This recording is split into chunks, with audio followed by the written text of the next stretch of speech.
before I was recording this, I was watching some of the congressional hearings on the attempted assassination of Donald Trump, and of course, the day that this was done, is the FBI Director Wray was on. But a couple of those on the left had kept ringing up and trying to push themselves into the situation where the former president of the United States, Donald Trump, that he's part of this whole Project 2025 transitional project situation. And the thing about it is, he has sat there and says, I don't even know what this is about. I don't know anyone on it or any to this nature. And the thing is that you have to understand this. Go to every year, every time there's an election, a major election, presidential election, groups like this prop up, like the Heritage Foundation, that try to put a several-page listing together because they'll say, well, we're going to have this particular either conservative or liberal in office. We're going to put this all together so we'll be able to get what we want.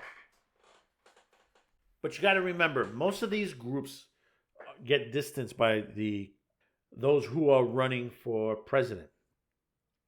And the thing about it is that when you're hearing the Project 2025 and you read into that and you see how many of the problems that occur there that most conservatives wouldn't even get behind, you're seeing more and more, just like the former president, that have just pushed themselves away from this particular organization and the Project 2025. And you're seeing more and more other organizations are just distancing themselves from this because literally, a lot of the people that are in this, they're activists, they're radicals. We have radicals on both sides of the aisle. Most people don't realize we have it on both sides of the aisle. But what the opposite side of the aisle is try to demonize to the situation and say, well, that's part of it. That's what they really truly believe. That's what the Conservative Party, and this comes a lot from the left, that they believe everybody believes in what Project 2025 is going to push across and a lot of other stuff. But not realizing is that no, they don't. And some of the stuff that's in there is stuff that the left also pushes out as well. So Gustavo Turner had put out another article out here on XBiz. More conservative organizations distancing themselves from the anti-porn 2025 project. And that's what a lot of it is it's anti-porn to the situation. It is them trying to push for a national abortion ban, which even the former president of the United States believes that it should be left to the individual states to vote on it. And people criticize, he's going to put national. No. What happened with the Supreme Court and all that, it's left to you the voter. You're thinking like, well, I don't get to vote. No, you get to vote on it because it's gone back to the states. The states can push referendums up for the voters to vote on. So whether your state bans it, partially bans it, gives some approval for it, you're going to have that situation. Is, why do I need to travel? That's basically, you're talking about, you want to vote, you want to have a vote in there where your vote counts. This is where it counts. This is where it does. But let's read into this. A growing list of conservative groups that previously endorsed Project 2025, which calls for the criminalization of adult content, production, and distribution, have reportedly distanced themselves from the self-described presidential transition blueprint following Donald Trump's repeated claims that he disagrees with an unspecific number of their positions. The Heritage Foundation president, Kevin Roberts, also attempted to claim that the public about the extreme right wish list is offered by a 900-plus page document stating that he prefers to think of the plan as sort of a menu from a cheesecake factory. It's every possible thing that someone might want to take on, he told reporters outside the Republican National Convention. It is impossible for every individual conservatives to agree with everything in the document. It's how you put the document out. Throwing this much out there, you're going to have a lot of people that are not going to agree with it. Investigative news website The Intercept reported Friday that it has identified 7 conservative organizations that have been removed from the Project 2025 advisory board list since Heritage first announced the initiative 2 years ago. Libertarian groups Competitive Enterprise Institute, Freedom Works, Stephen Miller's America First Legal Foundation, the Foundation for the Defense of Democracies, the Discovery Institute, anti-abortion group America United for Life, and the Mackinac Center for Public Policy. As you can see, the America United for Life has also pulled out of this as well. Why? Because some of the stuff in here is it's not agreeable. It's not something that you should be behind,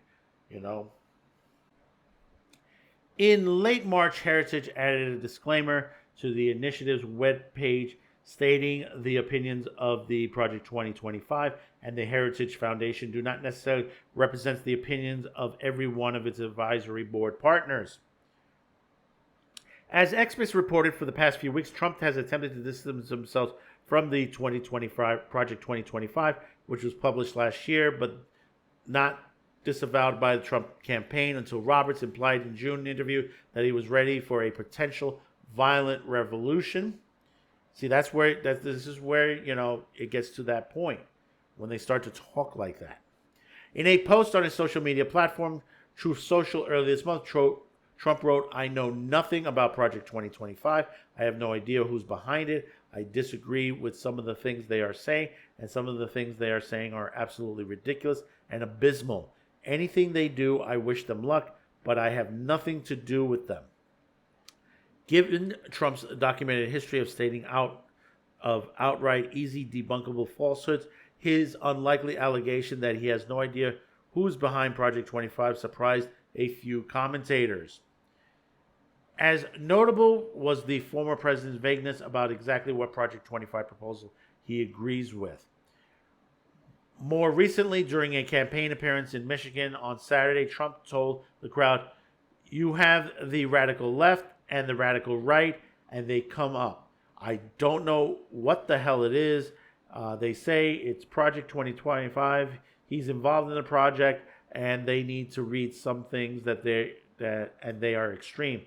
They are seriously extreme, but I don't know anything about them, and I don't want to know anything about it."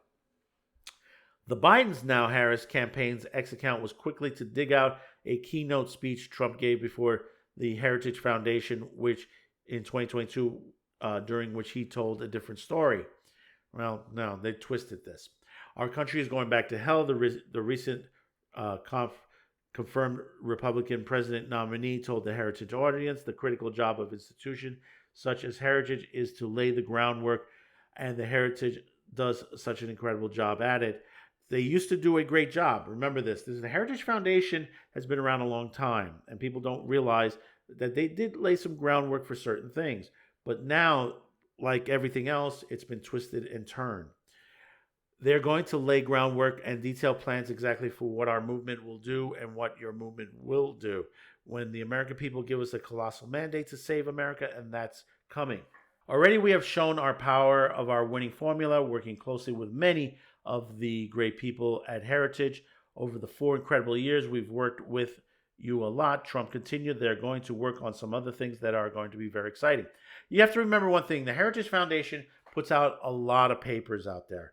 And they've been at this, like I said, for quite some time now. Many different presidents have quoted them for quite some time. And they've worked with the White House on both ends. And the thing about it is, you got to put to this perspective. There's always going to be some bad actor that's going to get involved. You had same situations with certain free speech organizations as well. Some ACLU organizations, and NAACP. You're going to get this. It's going to happen. Project 2025 blueprint document for a second Trump administration, which the group repeatedly claimed until this month that it was planning to staff, states that pornography has no claim to the First Amendment protection. I disagree with that because basically it has been pushed by the Supreme Court multiple times. It's going back as far as wipeout of the Hayes Code. If you go back to that, read that alone. That'll tell you on the Supreme Court that you got people. It doesn't matter, whether it's about drinking, it's about sex, it's about music, it's about two people sleeping in the same bed. Whether it's in a movie, in a book, or anything of that nature, you're stifling creativity. You may not agree with some of the things out there. And obviously, that's the thing about this country. We have freedoms in this country. We can disagree, we can agree or disagree on certain things. People have to understand that. And there are those out there that says, well, we don't need the porn. I said, who's telling you to watch it? Nobody's telling you to watch it. Well, it comes up on my computer. If it comes, let me tell you something. As far as an algorithm goes, if you're a fan of anime, you might get some adult content. If you're looking for sexy lingerie, you might get some adult content.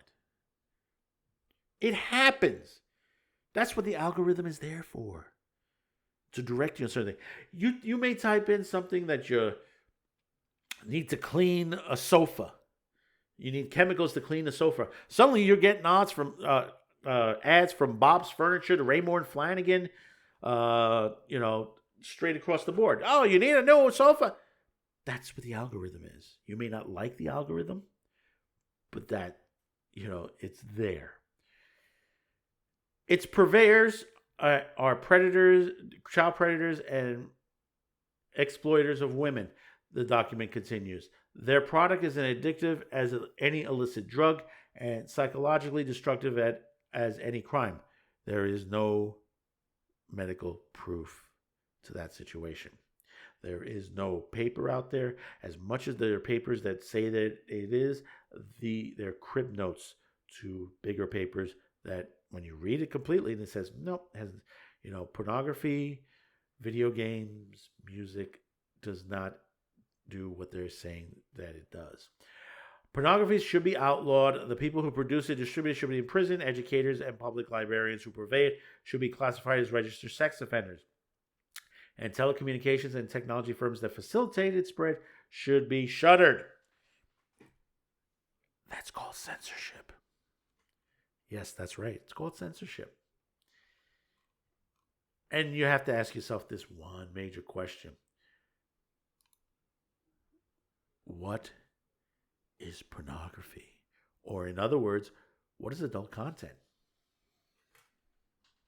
See, there are places in the world that consider wearing a bikini, wearing lingerie,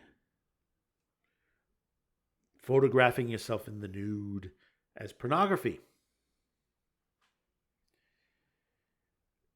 To the point that, I believe it was China, that they use male models for ladies' lingerie, dress them up in the lingerie, because they do not want pornography. What they consider pornography in catalogs, newspaper articles, ads on TV or the internet in their own country. Think about that for a minute. Men dressing up in women's clothing, in women's underwear, to sell it to women. Yeah, I know. I have the same. The vomit does come up on me too.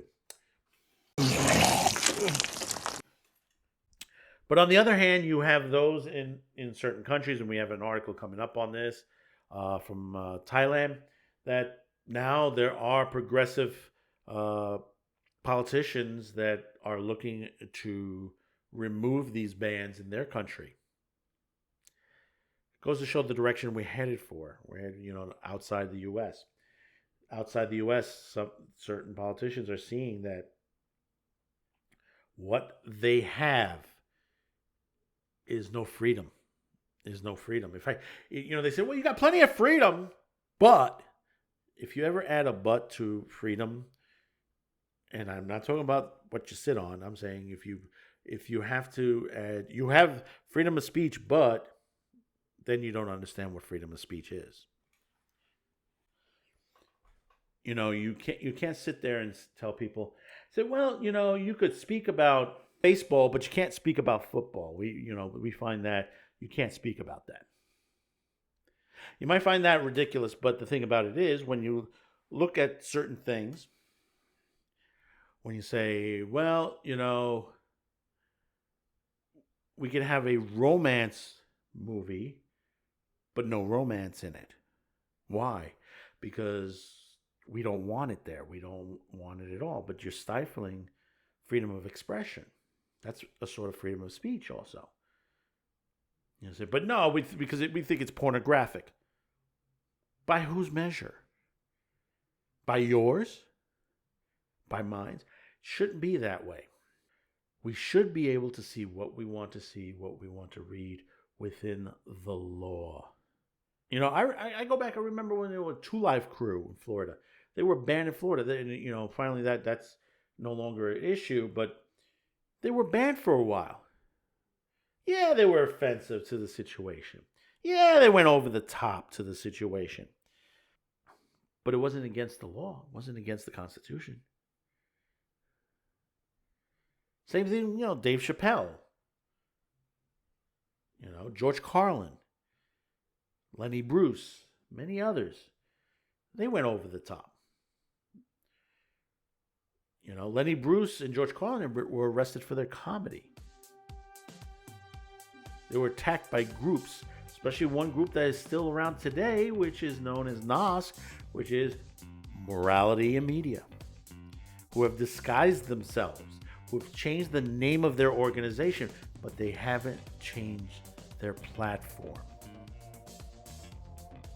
They're pretending to protect children, but what they want to do is censor. They want to put censorship, censor the internet, censor what's on the front counter of your supermarket, what you're listening on the radio, or what you're listening on your phone, what you're listening or watching on the internet. This is what they want to do. So comment, like, share this video, and hopefully today's the day I earn your subscription. Thank you for tuning in. Stay mad, stay safe. Thank you for the support, and we'll see you on the next one. Bye-bye now. Thanks for watching, commenting, and sharing this video. And if you haven't yet, please subscribe, as this helps the reach of this channel. Finally, as a content viewer, you have the ability to help support this channel, as new internet laws around the world will diminish our reach and affect our sponsors. If you choose to help, there are two ways listed in the description below. The first link will lead you to a pay site where you can make a monetary donation. The second will lead you to our gear shop, where you can buy shirts, mugs, and other gear. Discounts will be listed on the site. Once again, thank you for watching and your support.